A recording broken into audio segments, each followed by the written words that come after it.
Hi, this is Moby. Welcome to the Fire Show.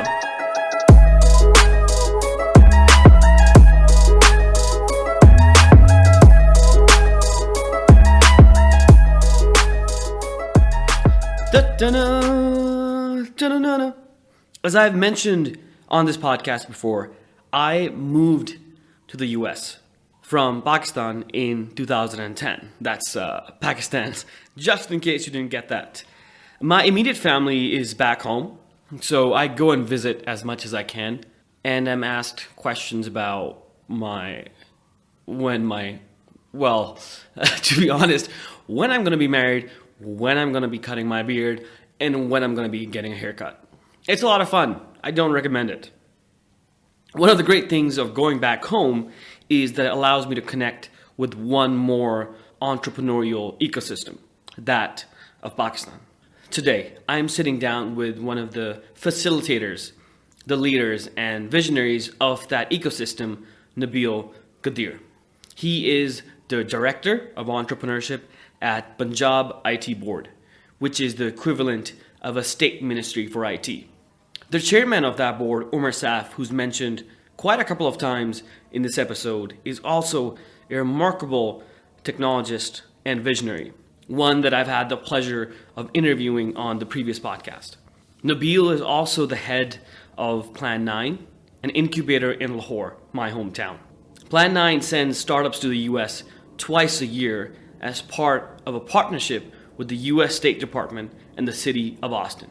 In fact, this episode itself was recorded a few days after a cohort of the startups visited and pitched their ideas. He is also the co-founder of an ERP consultancy in the UK, and he is also the anchor and the content producer of Pakistan's first business reality show, Idea Croron, $1 million idea. A show watched by 5 to 7 million people every single time from all over the country. It's kind of like the SHARKTANK of Pakistan. Huge shout out to Capital Factory, where we recorded this episode, and to which I just won a 6-month membership in a pitch competition at the University of Texas. So woohoo, free stuff. And I for some reason, I feel compelled to tell you this, but we move rooms in the middle of the show because I'm impatient as hell and I bounce on my chair and it creaks all the time. So you're going to hear that for the first 20 minutes. So, sorry. Boom. As always, let me know you're listening in by tweeting at Fire Show Podcast. And you can continue this conversation with us by tweeting me at not that Moby. Because, I'm not that Moby. You know which one I'm talking about. That jackass. And you can also continue this conversation with Nabeel by tweeting him at Nabeel AQ. That's NABEELAQ. Ladies, gents, lizard people running the world, enjoy.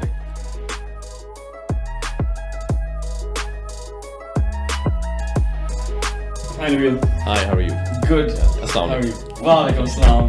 How is Austin going for you? Lovely place. Not my first time. So Austin's now kind of become a second home to all of us in Pakistan, considering with the recent relationship between Lahore and Austin. It's reaping results, and I clearly see how Austin has so nicely welcomed us as a community and as an ecosystem. I love Austin. I've been here 7 years, and we were talking about this before. There's so many places. California is still the head of entrepreneurship, especially funding. But Austin is creating this space in the ecosystem in the US and around the world where it's culture, like South by, like the Mix Festival you're doing, and even entrepreneurship, because right now we're in Capital Factory. So you're a lot about entrepreneurship. You started a company, you said, in 2000 and... Back in 2007, 8. When you were 24. No, I was 25. You're 25? Yeah. Okay, and what was that company about? I was selling ERPs then. I mean, this is the medieval ages. So the company was about selling ERP solutions to local entrepreneurs, local SATs, as we say in Pakistan, small business owners, SME sector owners. So I had some connections in the business community. So what I did was I started approaching people who sell candy, who sell cement, who sell all of these small, medium enterprise stuff. At a large scale. At a large scale. Yeah. So while I call them SMEs, they run the economy of the country, Yeah. these businesses. Pakistan is primarily a SME-run economy. So lots of SME-based businesses. So I approached all of them, one after the other, and I tried to understand their needs of automation, because this is their era when businesses in the world had automated and people were going towards smart reporting and decision making. Pakistan was 10 odd years behind. Moby, we were trying to get our act together in terms of having systems and procedures, having departmentalization and a functional structure. We were there in terms of organizational growth. But technology plays a major role as a catalyst in businesses, and that's and that's what I wanted to promote in a community that was entirely non-tech. So my first half of my life was about selling the concept of technology to businesses to automate them. So when you asked about that company, that's what we used to do initially. And for the first few years, that's all we did until I moved to the UK. I was based out of Glasgow. I would hop into Manchester very often. And there we felt this need of something very smart. As when I talk about we, I'm talking about an Indian friend who became a co-founder. Yeah, we've been doing our masters together.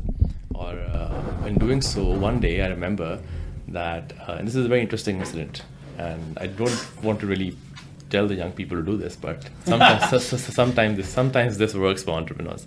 So I was selling ERP solutions. I had nothing to do with car parks. I repeat, car parks. And you must be wondering why car parks. So the head of Barclays Bank, I think the CTO, I don't remember now, as I said, it's a long time back, or some CMO came to talk to our business school grads, students. And that was Strathclyde Business School, the top school in Scotland. And everybody was there. I mean, the cream of the faculty was there, and because he was some big deal. Before the coffee break, he goes, car parking is a major issue in London and Manchester and other parts of UK where we're based. And just so you guys know, we're just looking at different solutions to find smart car park management. I heard it. My co-founder, Harshdeep, smarter guy, definitely smarter than I am, looked at me. I looked at him. I said, "Why are you looking at me?" He says, "Let the coffee break happen. I have something in mind." I said, "Okay, we're going to have a coffee break." And he and I then met and talked. And he said, "We're going to go tell this guy we sell car park systems." I said, "Dude, we don't even know the ABC of car park systems. Are you sure you want to go down that road? I know where you're going." The standard Indian Pakistani approach, just make things happen. So it was a great combination, both of us. So he's like, "Yeah, you've been selling software, right? You sell software." I said, "Yes, but that's ERPs. That's inventory management. That's point of sale. That's production management system. That's not car park management systems. Yeah. We don't have a software yet. We don't have a software yet." He says, "We just go and say, in Pakistan, you have car parks automated through your software." And guess what? We went to him. We pitched this to him. We said we have this very small company, very small people. So the story was 95% true. We did have a company. We did have people. What we were selling, though, was different. Something else. But we sold this to him. And guess what?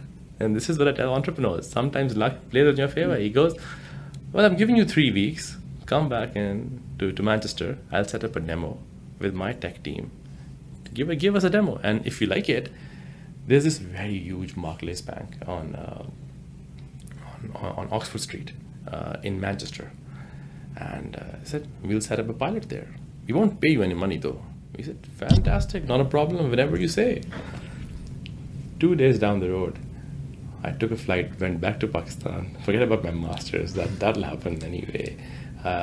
Got my team together, looked at parallel software, and we built a little prototype. We came back, took a train from Glasgow early in the morning, reached Manchester in 5 hours, went and waited there, presented. Guess what? We got our first break. They told us to put the software there. Back then, to 2 years counting, and we We had deployed our car park management system that we made out of our own mind on about 1,600 different positions. So we had 1,600 plus deployments across Europe in 2 years. So it was 1,600 deployments in 2 years. Hence, the company started doing well. So my journey of entrepreneurship has been funny, but never did I thought that what I'm doing now, I'd be doing this. See, in an ecosystem, in Austin or in the Valley or in Pakistan, there are two types of people.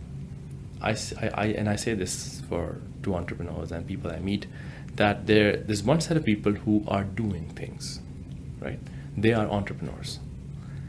But there's another set of people who are extremely important, who facilitate the doing bit, who become enablers, catalysts, who become people who will ensure that there is a play field for these entrepreneurs to play on. Pakistan had entrepreneurs.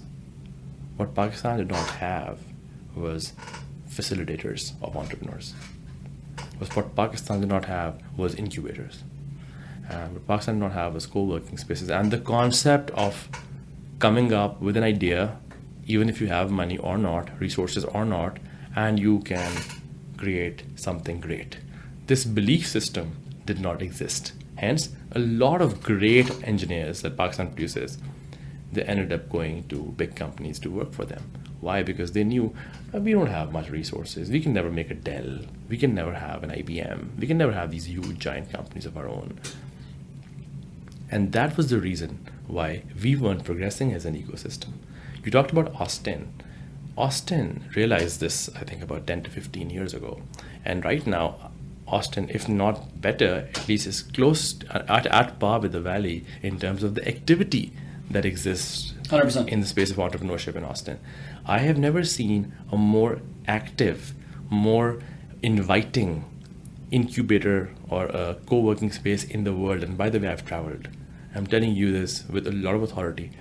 Capital Factory in Austin is a unique example of success.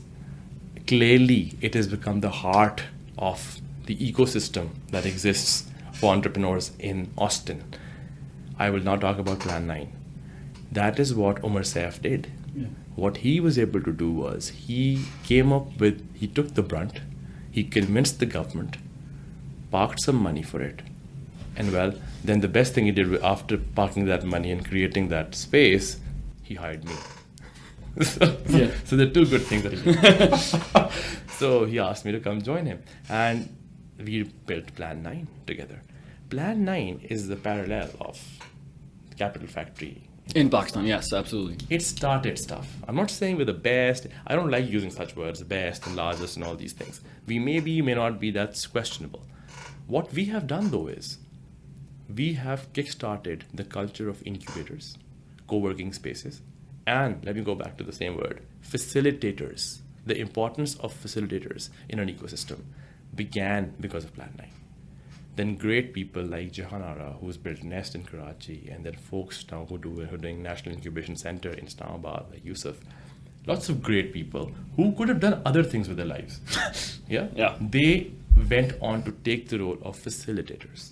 And hence now they're doing great things for entrepreneurs, and Pakistani entrepreneurs, as you can see, are more enabled, they're more empowered, they have a voice, and I feel that's a great achievement of the ecosystem. Today, Austin takes us seriously. That's a big honor, because we had things to show. And let me be very open, because people listen to you here and hopefully your show. I hope you're listening. Yeah. I'm of the belief that I've talked to my best of friends in the Capital Factory and other incubators here in Austin, and it gives me a lot of pride in saying this. They say that the cohort that comes from Pakistan every 6 months, the entrepreneurs who come from Pakistan every 6 months, they're either better or at par with most aspiring entrepreneurs in Austin. 100%. That's quite an achievement for an ecosystem that literally kicked off 5 years ago. You were saying something. We were at that pitch thing like 3 days ago, right? And I love the questions you asked, though. Oh, thank you. Your focus on sales and customers is painfully excruciatingly, painfully too much. Yeah. But you're a that- salesman too, so you. But I understand where you're going with those questions, and it's essential you ask those questions. But we'll go on. You were saying Thank something. you very much. So many pitch competitions that I've seen, that wasn't, I feel, a pitch competition. That was a full-on business plan competition in which they've been doing that for 2 years. Because they're not just showing a product, they're showing a company. And they have sales to back them. In multiple countries. Yes. That I found was amazing. So See, why do I bring these people every 6 months? I want to show you, I want to show Austin, I want to show America that look, from a country that has so many problems, that has really bad PR on media, that supposedly isn't doing very well. But there is a small group of people, young people, who are dreaming and who are achieving those dreams. And those dreams they're converting into numbers. And that's what matters. That's when the economy starts to get affected positively. And our young entrepreneurs, see, they say, and Mark Cuban says this, sales is cure for all. yeah, where did I hear that? Someone else said that recently. Interesting. So, and it is. All of those problems. So if Pakistan has problems, our entrepreneurs need to go out there and do sales. They need to sell what they know and what they love. When they'll sell it, it'll convert into money. Money would come directly into the economy. The country would prosper.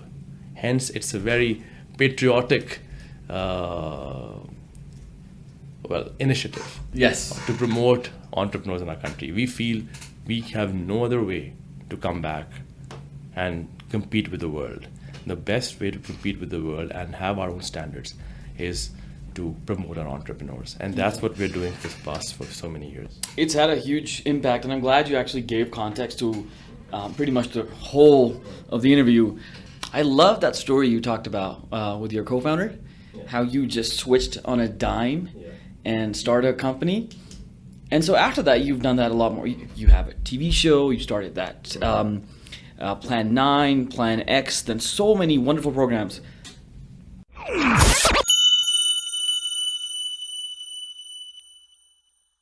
Boom. We've talked about your past experiences, entrepreneurship, starting Plan 9, and we talked about stepping up the ladder. When you had the idea for a show, when it first came to you, how did it feel? Because it's crazy going from, okay, I'm helping entrepreneurs support themselves, being the facilitator, as you said, but now you're going to be in front of 1 million people and you're going to star in it. What's the process of just executing on that, starting to? So as I was telling you offline, I wasn't recording. I was always living in that delusion that I am a star and people know me, which wasn't true, of course. But what television does is it tends to give you that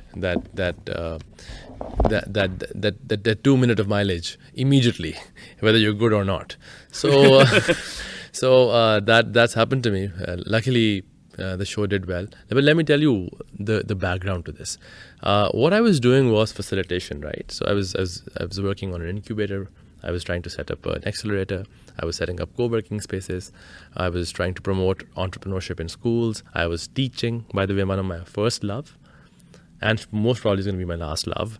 When I'm old and haggard, I would be teaching. And that's something that I love doing. And I've been teaching since 2012. And entrepreneurship being my favorite area, that's what I like to talk about. So in my teaching and in my incubator, to talking to entrepreneurs, what I figured was a social problem in Pakistan was acceptability of entrepreneurs in households.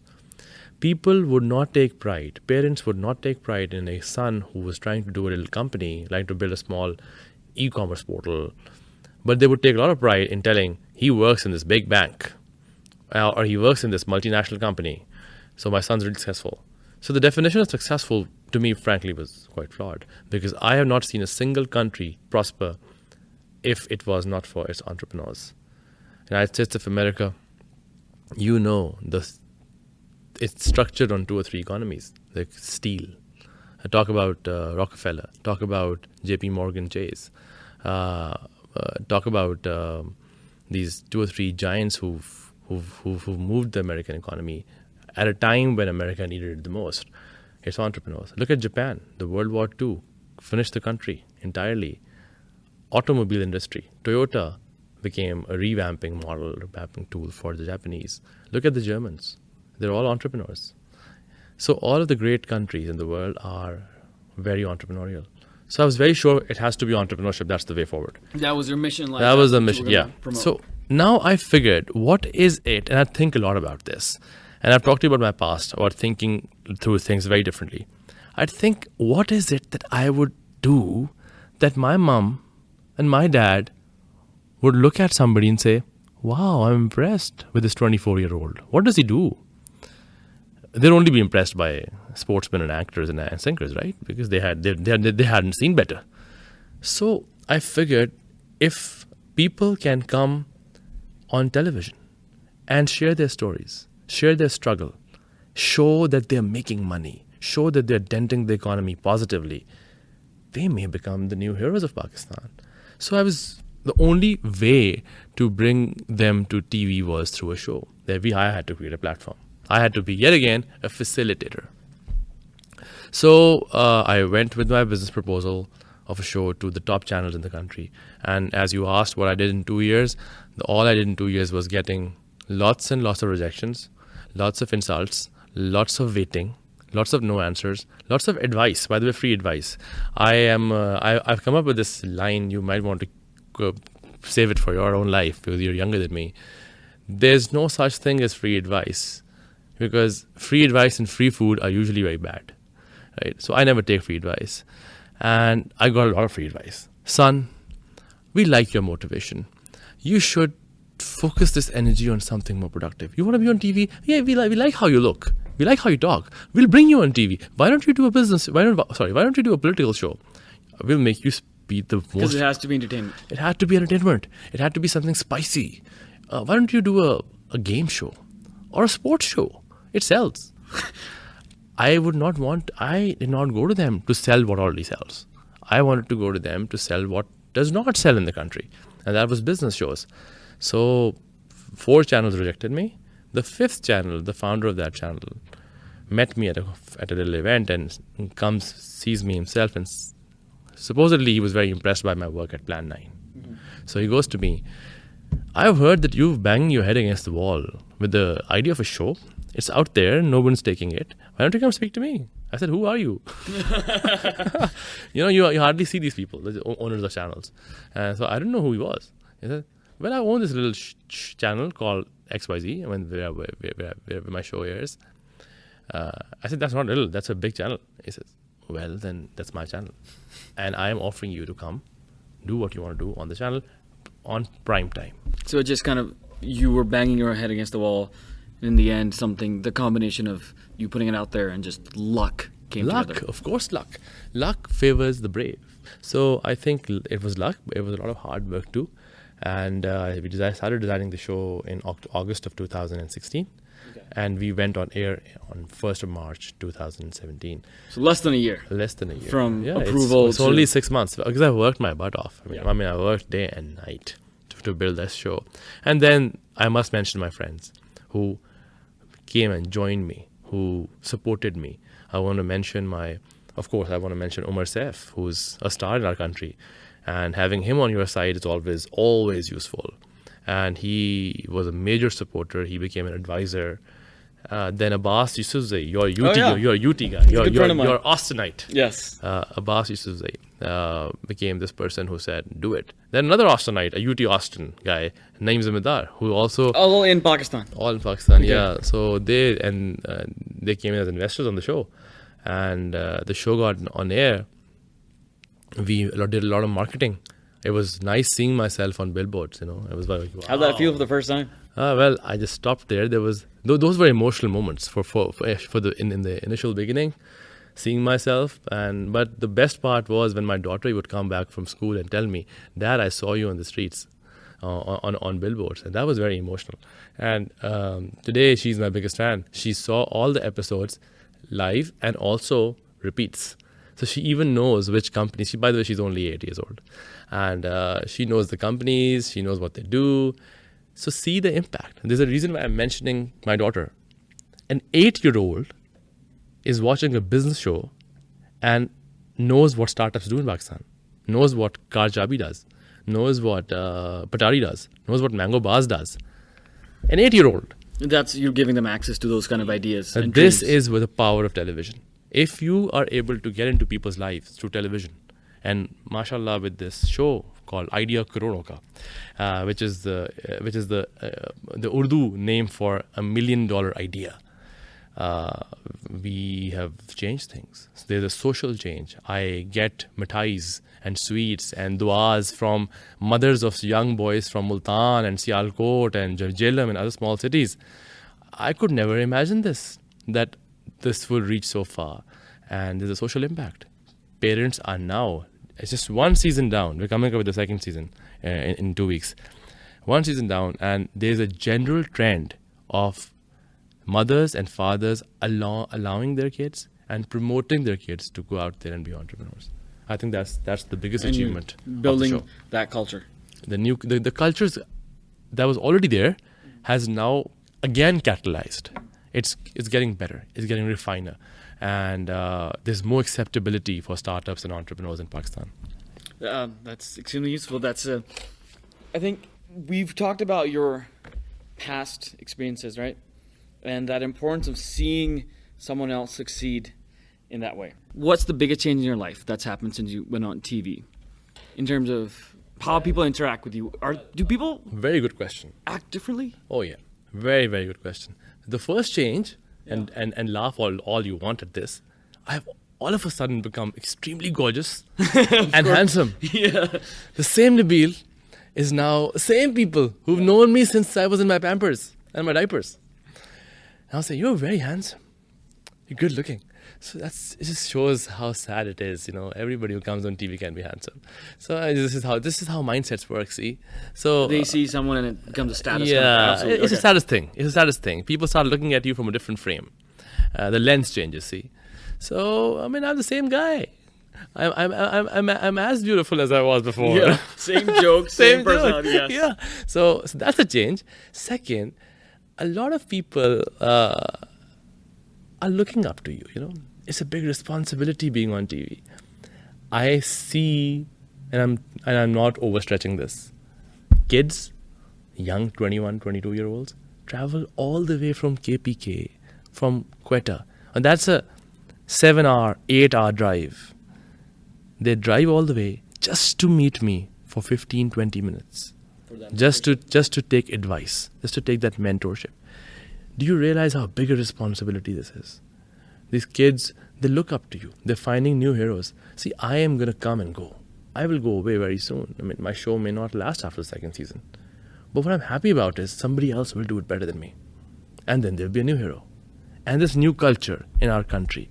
You know what I love about Americans? You talk to a regular American on the street and you say, who do you look up to? They would never name an actor. They would never name a singer. I love it. I love American actors. I am a big fan of Robert De Niro and die for him. Amazing actors. But, when you say, who's your inspiration? Generally, an American who is relatively educated would say Bill Gates, Steve Jobs, Mark Zuckerberg. They take inspiration in people who've made things, people who've changed things. In Pakistan, if you go ask an auntie in a house, who's your inspiration? She'll talk about this very, very, very popular actor, or maybe Shah Rukh Khan. Yeah, of course. Yeah, yes. of course, Shah Rukh Khan. Yeah, so that speaks volumes about our mindsets. This had to change, and I think with this show, this will change. Now they will talk about the founder of Patari as their hero, the founder of Mango Bars, Ali, as their hero, or the car chabi guy as their hero, or some other guy who's doing some great thing, Campus Feed or XYZ, anybody who's come with a startup, who's making money. As we said in the beginning of this interview, you met the 6 companies. The average age of those founders is 25. And 24 and 25. And look at the money they're making, not just in Pakistan, outside of Pakistan, at such a tender young age. Aren't they better off than a 30-year-old working in a multinational company as a corporate slave and getting a salary? Don't smile at me. Yeah, I like it. I like it. I just have my own reason for smiling. Yeah. So, long story short, Yes, people look at you differently, Yeah. but it's a big responsibility. And I'm happy that God gave me the opportunity to be able to do this. It humbles me. And I do hope and pray that because of me, if I can change things for the better in Pakistan, that will be job done. Okay, so let's do some rapid fire questions because I want to talk to you for like hours. But so you get a lot of information, requests, people coming your way, especially now with TV and the exposure. How would someone cut through the noise and be able to contact you? Because how many emails and requests for this or that do you get? I receive about 200 plus emails a day, so I can't look at all of them. But here's how I decided. I see resilience. I see how painfully stubborn you are just to see me or talk to me. I've seen kids who would follow me in car parks. Really. I'm going towards my car and there's this young kid and then he's waiting for you there for 2 hours just to speak to you for 10 minutes. And he deserves those 10 minutes. He deserves 20 minutes. So how can people get through to me? They can get through to me by telling me what they're doing. If they're doing something different, whether it's good or bad or successful or not is unimportant. If they're doing something different, if they're trying really hard, they'll have all my time and all my attention. Great answer. So we talked about, I think, Tim Ferriss a little while ago, Yes. right? He's moved to Austin. He's moved to Austin, yes. I don't Big success think, for Austin. I don't think you're listening to him, but if you are, I want to meet you, man. Anyway, so I interviewed the director of South by like 2 weeks ago. And Was it Hugh? Hugh, exactly. Oh, lovely guy. And great guy. And he talked about just Tim Ferriss constantly annoying the fuck out of him. I curse on my show if you want, you can do that. Annoying him. And eventually he was like, okay, I'll give you a slot at South by and you can read your book. I don't know what it is. Something like that. I'm paraphrasing. And now, huge success, right? Because he persisted. And See, Hugh is a kingmaker. He's a kingmaker. Why? I met with him last year, October, and I made him wait. Imagine, I made him wait, and he was kind enough to still meet me. I reached late, and by the way, in his nice little sports car, he took me to a ride, and he took me to my next meeting. He said, "I'll drop you to the next meeting." So, such a nice guy. People like you, what he said to you was the same thing that I'm saying to you: resilience. You just have to get that opportunity. Somebody wanted to speak at South by, knowing exactly what he wanted. See, he knew if he could speak at South by, the audience he'd capture would be so huge, he'll put a mark. And he figured that Hugh is the doorway to that. So he ensured he gets that slot. So it's resilience, it's knowing exactly what you want, and then leaving the rest to God. yes, absolutely. So I watched your show recently, and I had met the guy too, Shehzad. We're going on a complete segue now. Shehzad from my Automate. And I watched him pitch in Pakistan, Lahore, at Ignite. I think that's when we first met. Yeah. And I remember his story. He walked up on stage, and this is I remember a few pitches, but he talked about his dad. Yeah. Which is the reason, the motivation for him to do what he's doing. Absolutely. And there's a lot of pop culture on entrepreneurship everywhere, right? Like you said, we do look up to them. We have images, even you have those, I have those. We have really good images and quotes on them, and it's great. But it's so fascinating how when you build something, a guy like that actually goes out from his own pain, goes out and solves a problem for other people. Context with the audience. At that time, I think he got into Plan 9, Shehzad. Yeah. Can you tell a story? So he's this guy who's built these smart wheelchairs because his father went through this serious attack of paralysis and he couldn't move, he couldn't do anything, and he basically passed away primarily because of depression.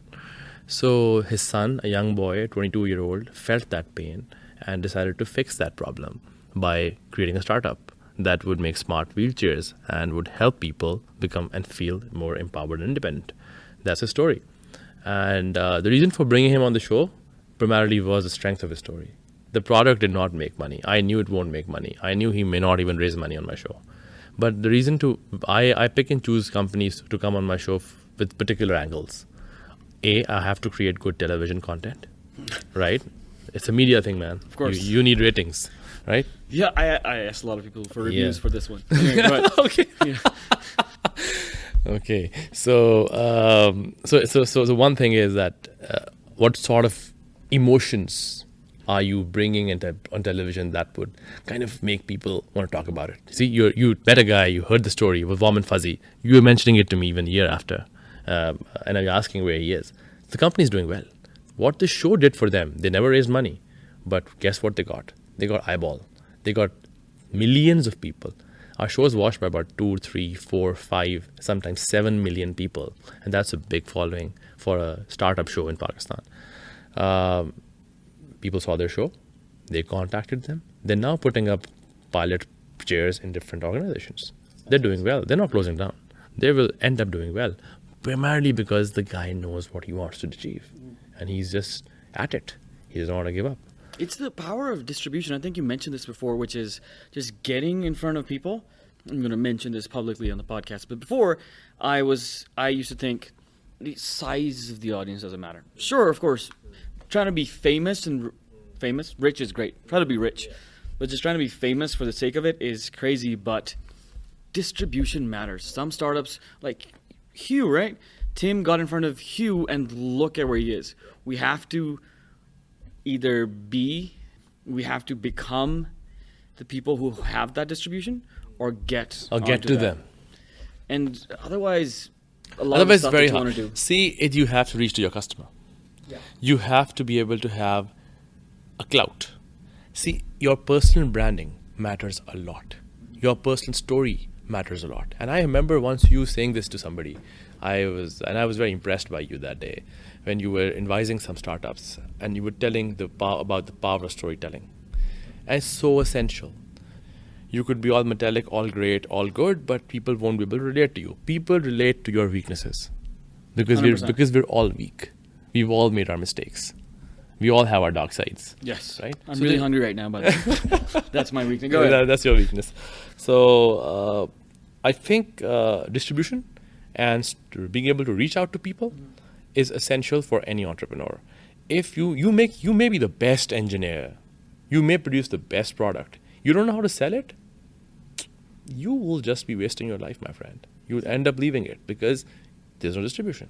You need to be able to tell a story. You need to be able to make channels. You need to be able to hustle, and you need to be able to make people use your product. Yeah. That's the quick way to Like success. asking. What do you think? What do you think? Feedback. Okay, changing it, pivoting, going back again. Now what do you think? Yeah. And that's how those are the kind of people who ultimately make it. Absolutely. Just the importance of asking. I'm not as good at it as I think I should be, just asking people for stuff. For example, 2 weeks ago, I was at a conference and I talked about the podcast with a guy, and he said, "Hey, can I be on the show?" And it had been 20 seconds since I was talking. I was like, "Cool. What do you want to talk about?" And he told me a story about entrepreneurship and being a digital nomad, and he said he's writing a book about it. It's like, oh, hell yeah, be on the show. And he asked, and I was like, oh, wow.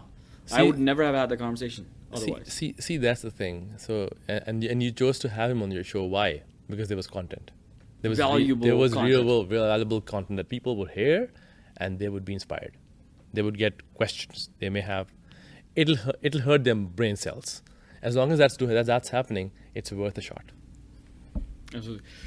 Nabeel, thank you so much for this. Sorry for making you sweat in that other room we moved, but thank you Such for a this. Absolutely. Such a pleasure. You're doing a great job. And when you're in Pakistan next, come do your little show with a few very interesting people. Oh, 100%. I've already lined them up for you. And I want your podcast to be listened and to be heard at in Pakistan a lot. And I'm sure people would love it. So you're doing a great thing. You get great service to the country by doing this. And keep doing it. Bam. Thank you. Nice. Take care. Bye-bye.